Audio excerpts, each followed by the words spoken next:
Mange mennesker spørger mig ofte, hvor lang tid det tog, før jeg virkelig kunne snakke flytende norsk. Og helt ærligt, det kommer helt an på, hvad du mener med flytende. Jeg ser ofte videoer af folk, som siger, at de har lært norsk på 30 dage. Og så ser du dem bestille en kaffe eller spørge, hvor bussen går. Og alle siger, wow, norsken din er fantastisk. Men for mig er ikke det at snakke flytende. At snakke flytende betyder, at du kan føre ægte samtaler med morsmålstalere uden at tænke for mye. Accenten din er forståelig, du danner komplekse, korrekte sætninger, og du forstår det meste af, hvad den andre person siger. Og hvis du ikke forstår noget, kan du spørge, omformulere og likevel fortsætte at snakke. Det er ægte sproglig færdighed for mig. I mit tilfælde var det en anden ting. Jeg trængte norsk til jobben. Jeg jobbede i en international organisation i Oslo, og der var norsk nødvendig.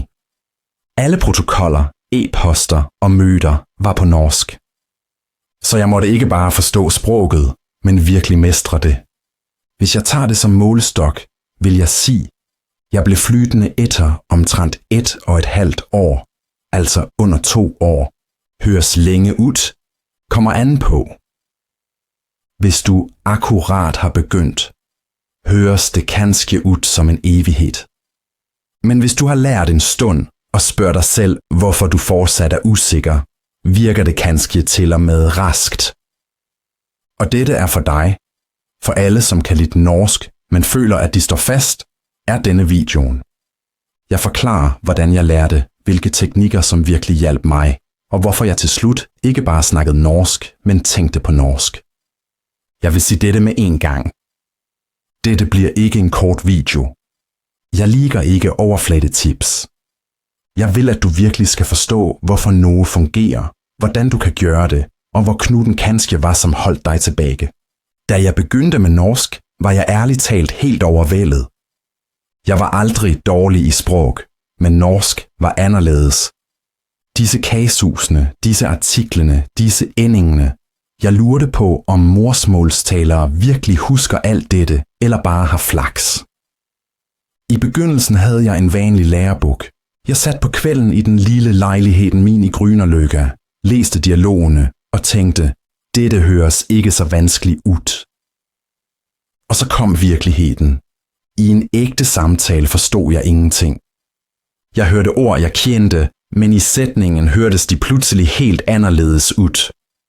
Så sagde jeg til mig selv, okay, jeg skal lære dette systematisk nu. Jeg købte mig grammatikbøger, så på videoer og øvede efter job. Men efter et par uger skyndte jeg.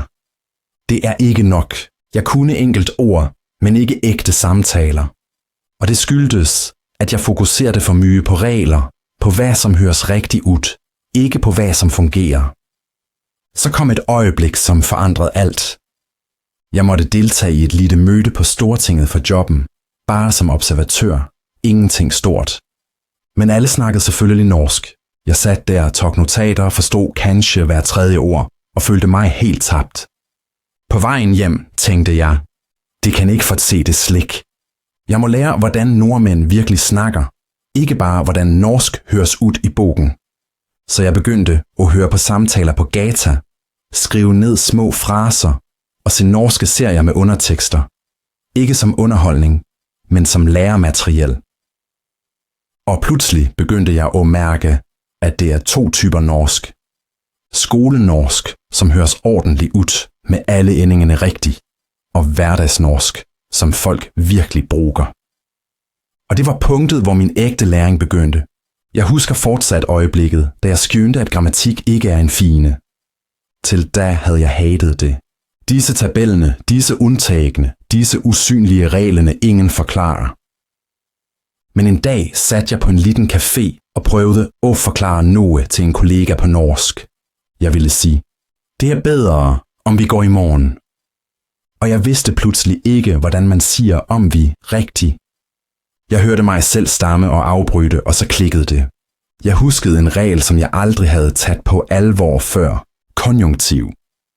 Og jeg indså, at det ikke var unødvendige grammatikting, men hjertet i sproget. Det er forskellen mellem vi går i morgen, og det ville være bedre, om vi gik i morgen. Mellem information og nuance. Mellem at forstå og at udtrykke sig. Fra da af så jeg grammatik anderledes. Jeg begyndte at se det som et kart. Hvis du først forstår kartet, finder du frem overalt. Og hvis du går der vild, ved du i det mindste hvorfor.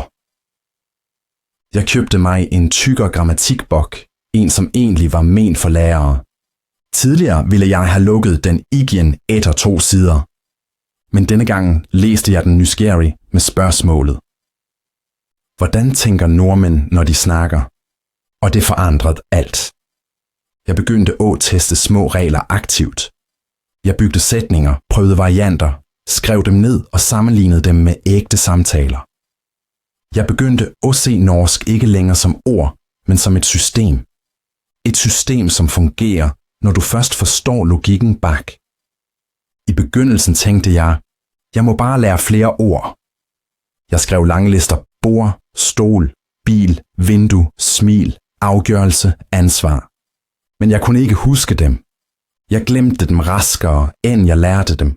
Og så lagde jeg mærke til noget. Mange norske ord består af byggeklodser.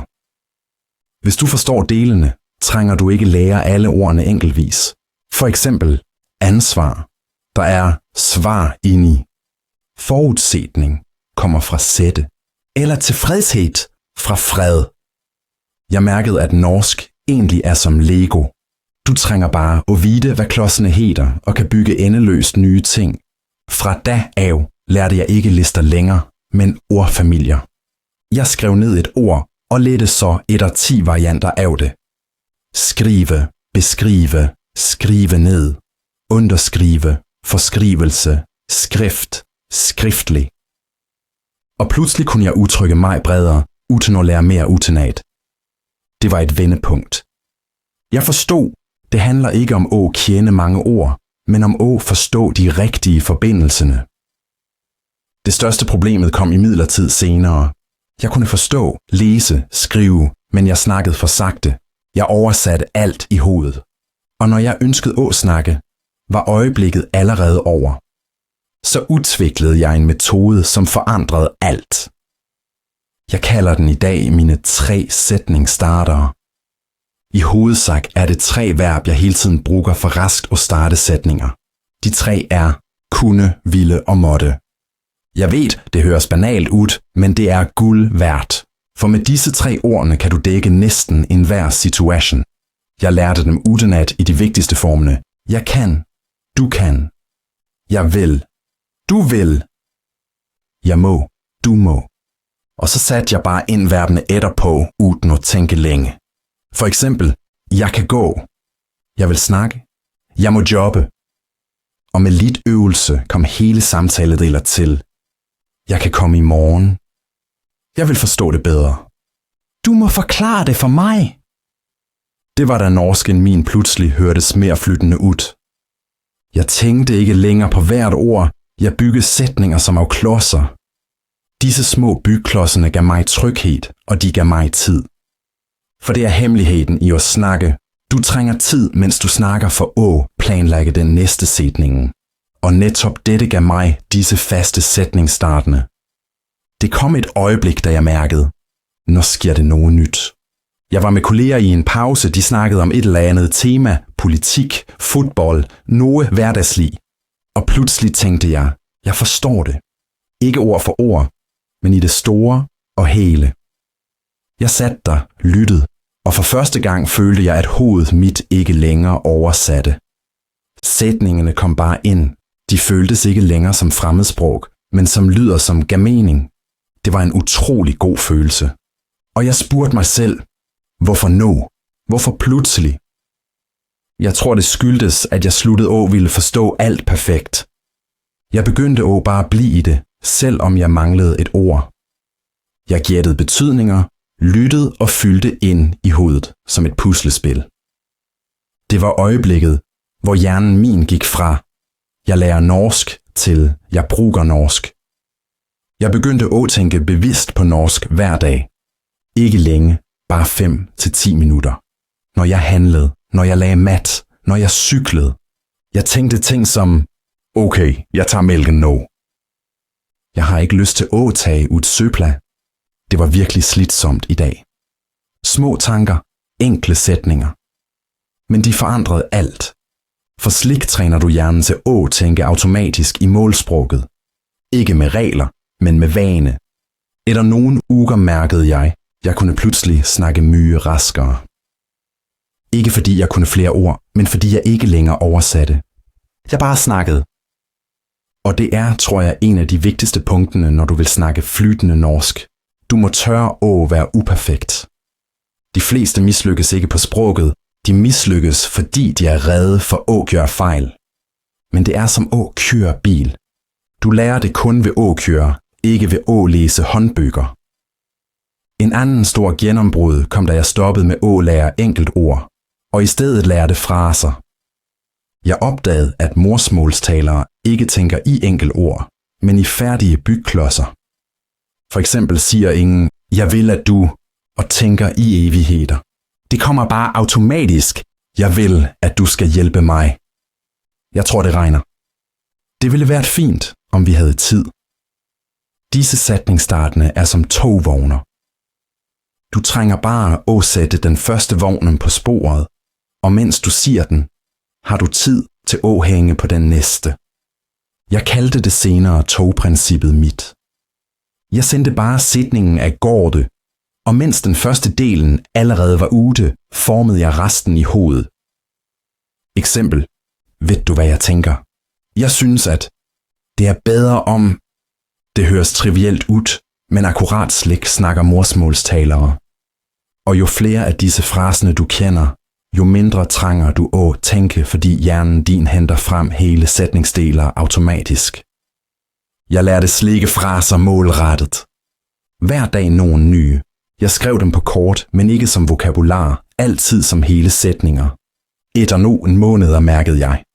Jeg kunne bevæge mig friere i samtaler. Jeg ledte ikke længere efter ord. Jeg legte med sproget. På et tidspunkt mærkede jeg, at norsk ikke længere var læringsprojektet mit, men bare en del af min hverdag. Jeg læste nyheder på norsk, hørte på podcaster, spøgte med kolleger på norsk og drømte nogle gange til og med på norsk. Det var punktet, hvor jeg vidste, nå, er jeg kommet frem? Selvfølgelig var ikke norsken min perfekt, og det er den heller ikke i dag. Men perfektion er ikke et mål, det er en illusion. Målet er kommunikation, forbindelse, udtryk. Hvis du klarer det, er du flytende. Ikke når du har alle artiklerne rigtigt, men når du kan udtrykke dig autentisk. Og i dag, år senere, bruger jeg norsk hver dag, på jobben, i hverdagen, i tankene mine. Jeg har holdt præsentationer med det, ført forhandlinger og til slut til og med læst en norsk bog uden at se på klokka. Det var for mig øjeblikket, hvor jeg tænkte, når kan jeg det virkelig? Når jeg ser tilbage på alle de årene, jeg har brugt på norsk, er det nogen ting, jeg gerne ville have forstået tidligere. Ikke om grammatik eller vokabular, men om selve læringen. Jeg tror, den vigtigste sætningen er, sproglæring er ikke et projekt, det er en proces. Tidligere tænkte jeg, at det var et mål. Dagen jeg vågner op og er færdig. Flytende. Ingen fejl længere. Ingen usikkerhed. Men den dagen kom aldrig. Og etter hvert skyndte jeg, den trænger ikke komme heller. For sprog er ikke en eksamen, du består. Det er et værktøj, du lever med. Jeg lærer fortsat i dag, hver dag. Ikke fordi jeg må, men fordi det er gøj.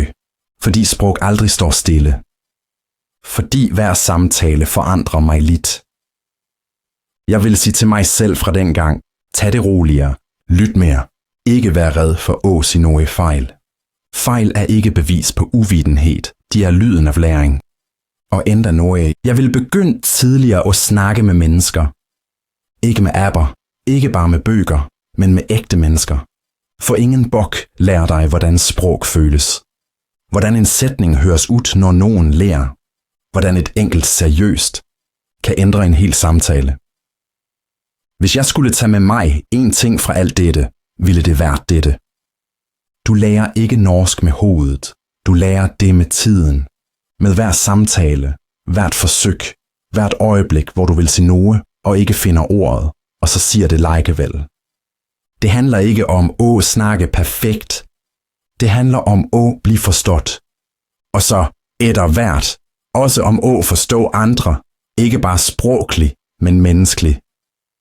Jeg har mødt mange mennesker, som snakker flytende norsk, men aldrig virkelig kommer frem. Og andre, som er brugget norsk, skaber mere forbindelse end nogen morsmålstaler. Ved du, hvad de har til fælles? De snakker med hjertet. Hvis du gør det, hvis du tør at gøre fejl, spørge, hvis du tillader dig selv at være dig selv på sproget, der er du allerede flytende.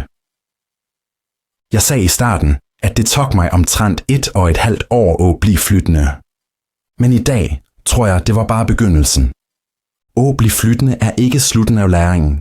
Det er øjeblikket, hvor du slutter at lære og begynder at leve på et nyt sprog i en ny tankemåde. Og hvis du akkurat nu er på denne rejsen, så hold ud. Gør ikke mye hver dag, men gør noget hver dag. Lyt, snak, tænk højt. Og aldrig glem. Sprog er ikke en væg, du må klatre over. Den er en dør, du åbner lidt mere hver dag. Og en dag, uden at mærke det, går du bare gennem.